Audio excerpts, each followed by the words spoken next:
가운이 없네. 수 없는 희량 아주 잠시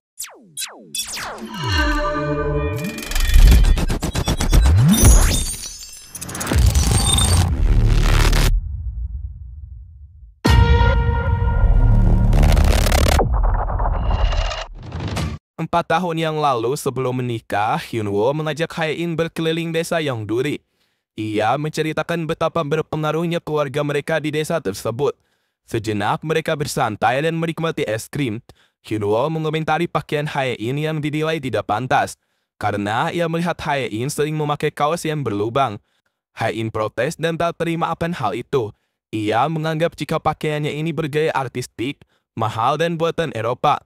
Dengan polosnya, Hyunwoo kembali mengkritik jika gaya pakaian Hae-in seperti nenek-nenek dan lusuh. Hyunwoo mengira jika Hae-in berasal dari keluarga miskin. Ia bahkan berjanji akan membiarkan Hae-in menikmati semua fasilitas yang pernah ia nikmati. Hyunwoo menceritakan jika ia telah menabung banyak dan akan mengontrak apartemen. Ia juga tak peduli jika status keluarga Hae-in yang seandainya memiliki banyak hutang atau kesulitan, karena Hyunwoo akan selalu berada di sisinya. Semua cerita itu adalah memori manis yang Hae-in ingat. 월세 아니고 전세 산다는 얘긴 했죠. 했죠? 직접 지금도 못 낸다고 입고 온 게 우리 외할머니 웃돌이 같은. 같이 있는다고 나랑? 응. Ketika ia hampir diserang binatang buas, ia mengira dirinya akan mati. Namun ia lega karena Hyunwoo berhasil menyelamatkannya. Hyunwoo bahkan dengan manis menggendong Hae-in ketika pulang.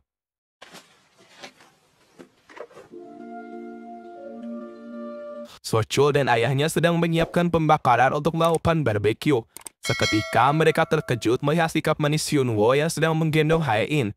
Setelah mengetahui situasi Hae-in yang sedang terluka, Sochul mengabarkan hal itu kepada ibunya. Sonhwa tampak panik dan segera berlari. Luka Hae-in sedang diobati. Terlihat beberapa keluarga Hae-in sedang berkumpul untuk melihat kondisinya. Mereka memuji Hyunwoo yang dengan berani menembak seekor babi hutan yang hampir menyerang Hae-in. Hae-in memberitahu jika Hyunwoo sangat mahir dalam menembak. Apalagi ia pernah berada di divisi pasukan penjaga khusus ketika hamil.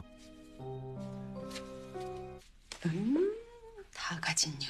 상도 여러 번 받았었고. 진짜? Ketika Hyunwoo makan malam bersama keluarga Queen, ia menceritakan kecurigaannya saat menemukan pagar di area terlarang yang telah dibobol. Karena area itu merupakan jalur berburu ketua, ia menduga jika ada seseorang yang sengaja memancingnya untuk mencelakai ketua. Atas kejadian ini, ketua akan menyelidikinya dan memeriksa kamera dashboard serta CCTV. 차량들 블랙박스 다 조사해 보겠습니다. 거였는데. 들자고. Karena telah menyelamatkan putrinya, Bom Joon menunjukkan beberapa sikap perhatiannya kepada Hyunwoo ketika makan malam. Seorang lelaki paruh baya membawa seekor anjing pungsan. Lelaki tersebut menceritakan kesetiaan anjingnya yang pernah menyelamatkan putranya saat rumahnya terbakar. Ketua tampak kagum dengan kecerdasan dan kesetiaan anjing itu. Ketua meminta lelaki itu untuk menjual peliharaannya. Ia jelas menolak, karena telah menganggap anjingnya sebagai salah satu keluarganya.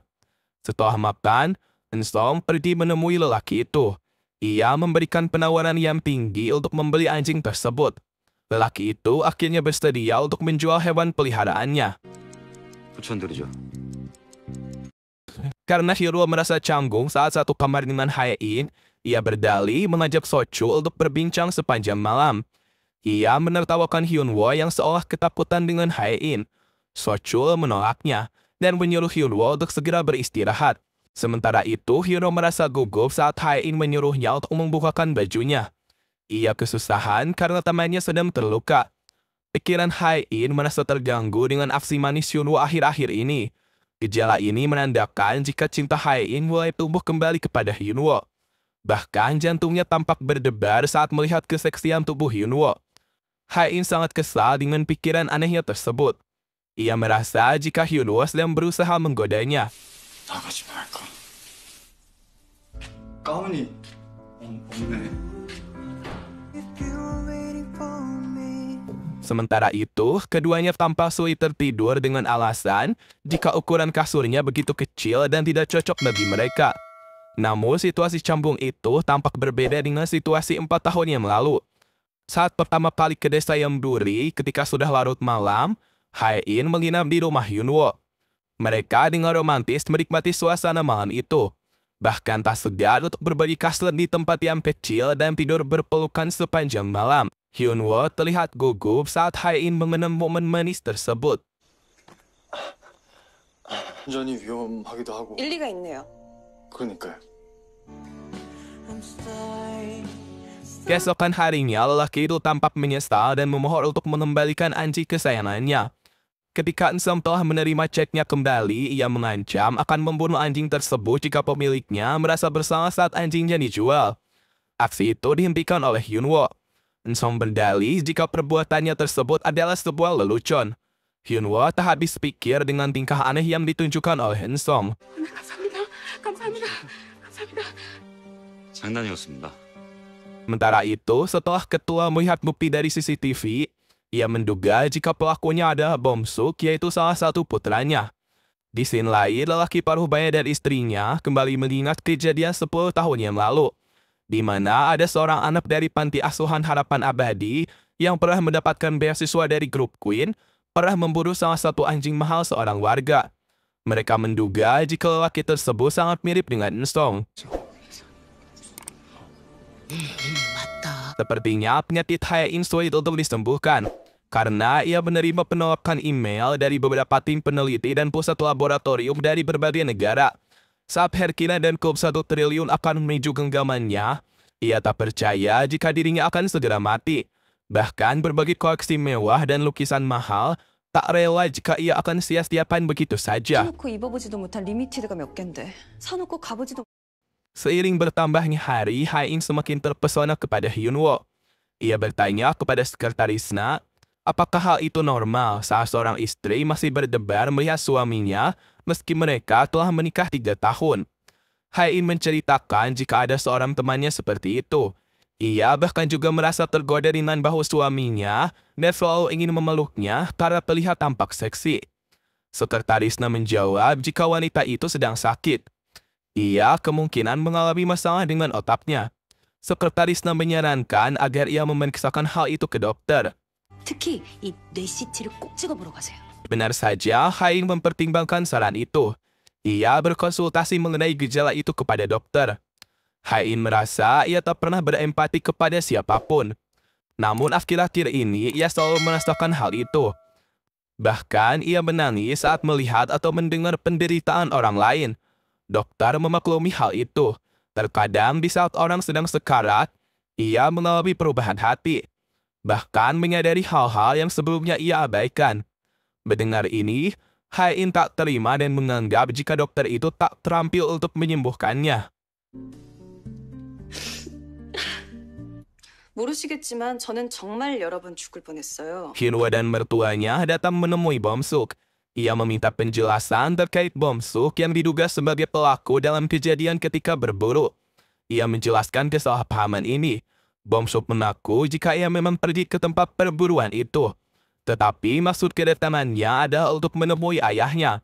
Saat itu, Seo-hee tak mengizinkannya untuk bertemu. Ia memohon agar mempertemukan dirinya dengan ayahnya. Ia hanya memiliki satu keinginan untuk bisa berdamai dengan keluarganya. Namun Bom-jun dengan tegas menolaknya. Hubungan keluarga Queen memang benar-benar kacau. Masing-masing keluarga bahkan saling melakukan gugatan. Diketahui Hyunwoo harus menangani 7 gugatan dari beberapa masalah sepele mereka. 그냥 내버려 두는 게 최선인 것도 있어요. 우리 집 참 이상하지. 아닙니다. Bom-jun mengkonfirmasi hal ini kepada Seo-hee. Tetapi ia mengatakan jika Bom-suk tidak datang ke acara perburuan. Seo-hee menyarankan agar Bom-jun berhati-hati kepada Bom-suk. Karena ia menduga jika Bom-suk telah lama menyimpan dendam semenjak ia diusir. 그냥 인사드리러 들른 겁니다. 쉬십시오. Grace menguntit Ensong secara diam-diam atas permintaan Sonhwa. Namun aksinya diketahui oleh Ensong. Grace menjelaskan jika Sonhwa yang memintanya untuk mengecek riwayat latar belakangnya. Dari pembicaraan mereka, diketahui jika Ensong dan Grace telah dalam dibalik serangkaian insiden di perburuan tersebut. 그럴 거면 그때 같은 일은 버리지 마세요. 근데 홍예인이랑 어떻게 좀 잘 될 것 같아요? Hyunwoo menceritakan kepada temannya tentang sikap perhatian keluarga Queen setelah ia berhasil menyelamatkan Hae-in. Yang Gi memuji tindakan itu.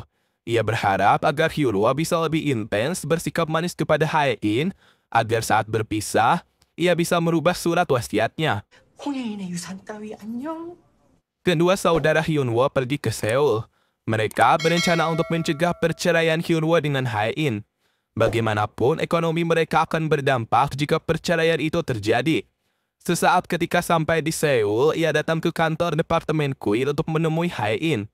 Setelah mendengar penjelasan Hae-in, mereka tampak terkejut dengan hubungan Hae-in dan Hyunwoo yang memang sudah tak harmonis. 그래서 말인데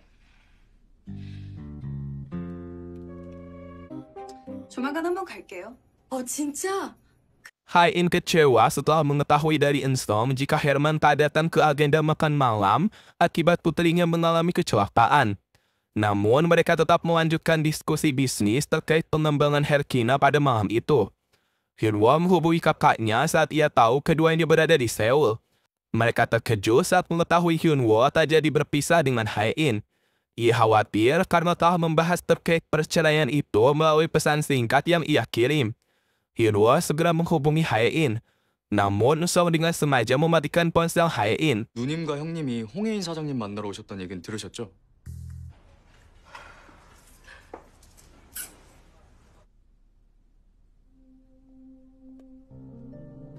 Eun-sung bertanya terkait hubungan Hae-in dengan Hyunwoo. Eun-sung menduga jika Hyunwoo tak begitu benar-benar mencintai Hae-in. Ia juga meragukan ketulusan Hyunwoo. Hae-in tidak setuju dengan perkataan Eun-sung. Menurutnya, Hyunwoo telah rela menanggung rasa sakit bersama. Bahkan ketika menghadapi hal buruk, ia selalu berada di sisinya. Baginya, itu adalah bukti rasa cinta Hyunwoo kepadanya. Eun-sung tampak tak yakin. Ia menegaskan jika Hae-in terlihat ragu saat mengatakan hal ini. Hyunwoo dengan khawatir menunggu kepulangan Hae-in. Saat Hae-in sudah tiba, ia sangat marah kepada Eun-sung karena membiarkan Hae-in mabuk berat.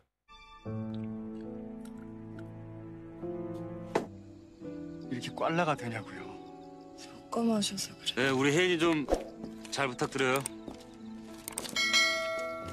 Dalam mabuknya, Hae-in tiba-tiba mengatakan jika ia akan memburu dan menikam orang yang berusaha mengkhianatinya. Hyunwoo ketakutan saat Hae-in mengatakan beberapa hal menakutkan tersebut.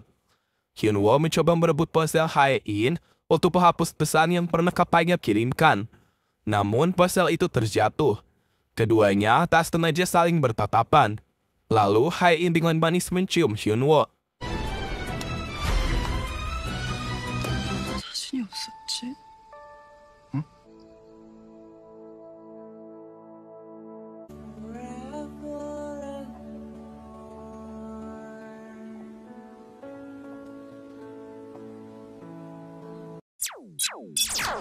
Forever.